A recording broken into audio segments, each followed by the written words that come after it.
Okay, so we've done transition, release now. So what is release? Well, we've transitioned, we've come into the downswing and we're here. We're into the delivery position, as Pete Cowan would call it. Okay, that's where I want to get to. From here onwards, this is the release. You know, pretty much from that point there, impact through, that's your release position. So we're going to work on that, give you some ideas. I'm going to let you know also types of shot that you're going to hit with the swing trainer if you don't release the club properly. So it's really going to help you with releasing properly. Let's go and check it out. So I'm going to put a video link in the description where I've talked about the release before and unloading the shaft.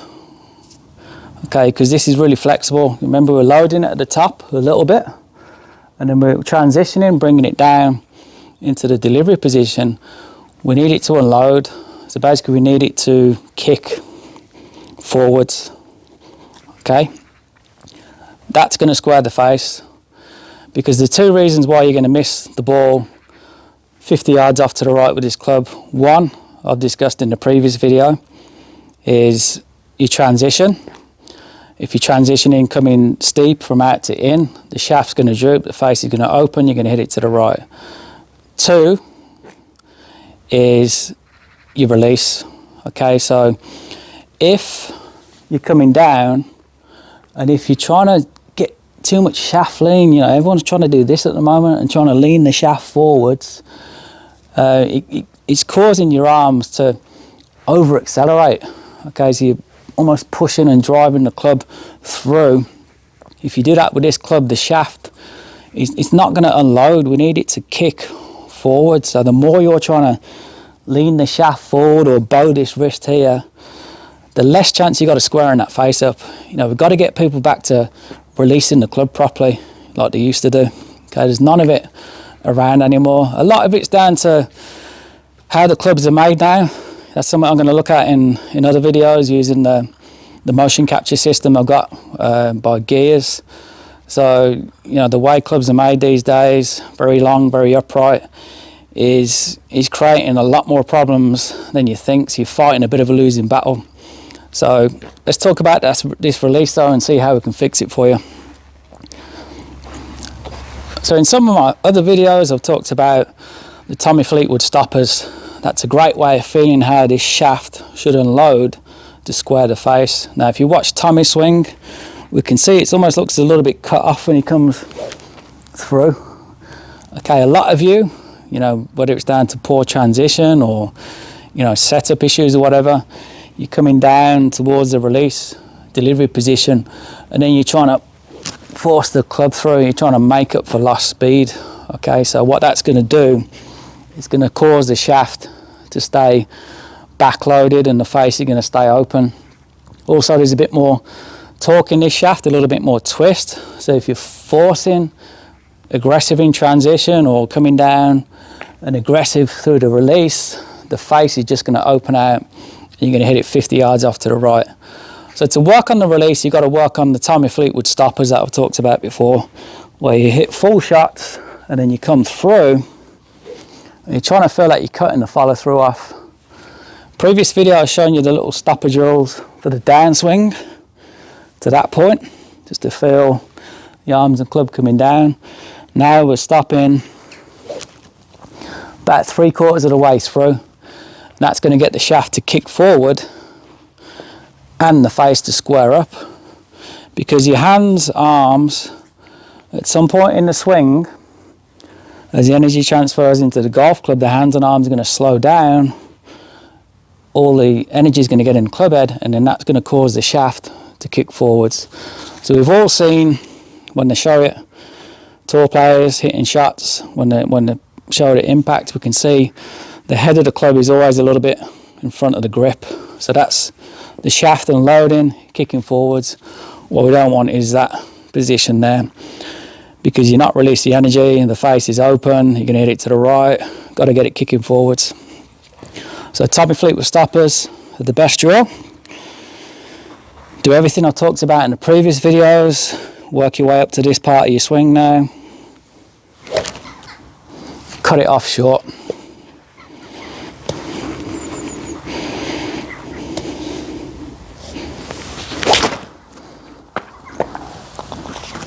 and it'll feel solid. You get so much more compression, a lot more club head speed, because you're letting the shaft, all the energy from the shaft release. It's that bow and arrow analogy, okay? You're letting the energy from the bow release. It's all going into the arrow and firing forward. So the stoppers are brilliant. Not only will they improve the compression that you put on the ball, the strike, you'll hit it so much further, and the whole swing will just feel a lot more compact as well.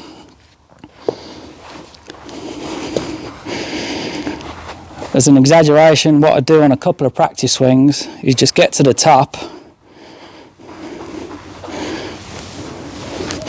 and then just stop about here, just so you can see that shaft kick forwards a little bit. That'll just give you the feeling you want.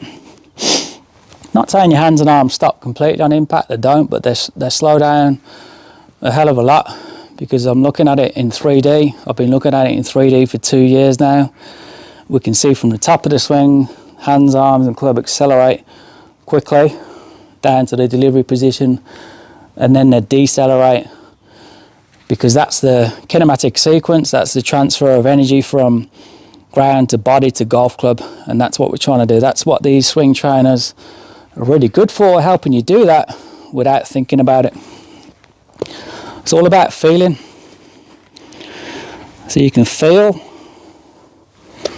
the shaft, okay? You can feel it overflexing or vibrating when you swing, which is not good. You want to almost feel as though you're just swinging or making smooth swings with it, keeping the shaft from overflexing.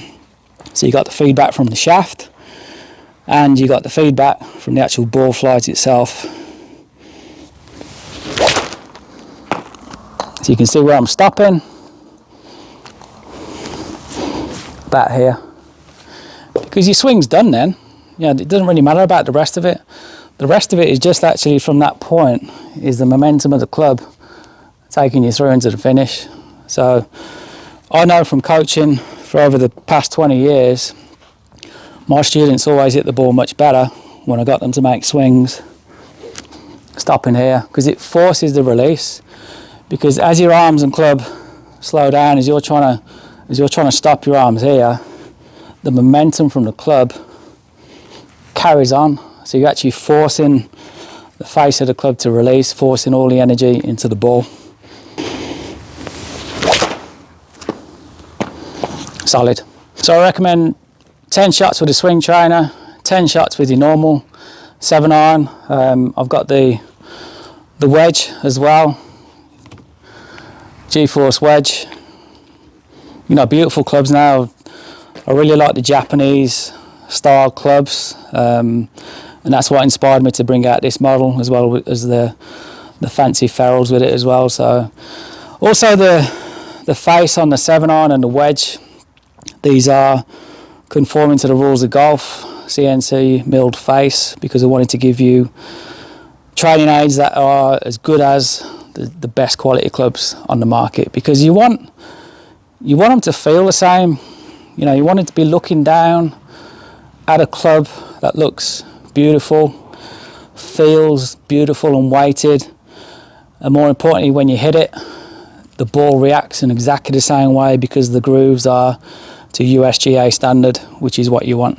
Got the GForce driver as well. Comes with a beautiful carbon finish cover, 10 degrees. Okay, it's got the new lighter GForce shaft in there as well.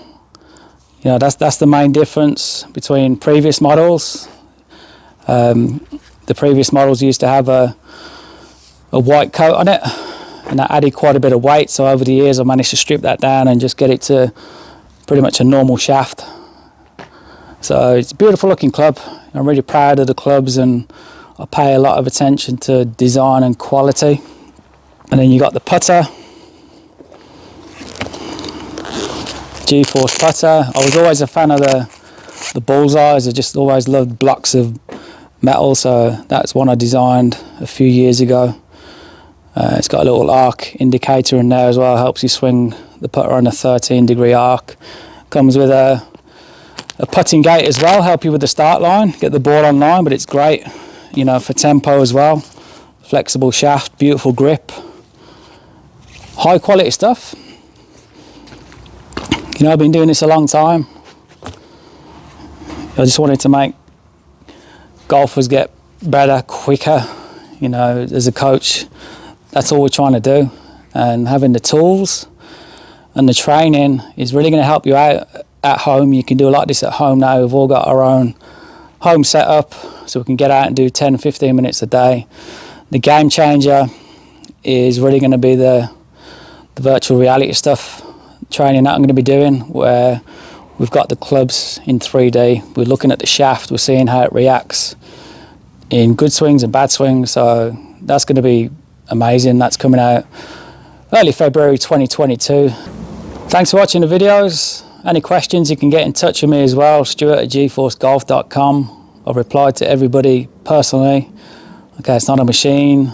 Okay, it's not a call center, it's me, it's a real person. Inventor of the swing trainers, founder of GForce Golf, here to help you golf swing, help you get better, quicker. So I hope you can join me, subscribe to my YouTube channel, because you'll get all the latest updates on the latest videos that come out. Thanks for watching. I just caught the GForce Trainer 8. It's like the orange whip, only well made. You can hit shots with it, watch the ball fly. $100 said the first 20 go right. It'll train your rhythm, get your game back to where it used to be, and maybe where you never knew. Pick it up, give it a rip. You need another toy, not another tip.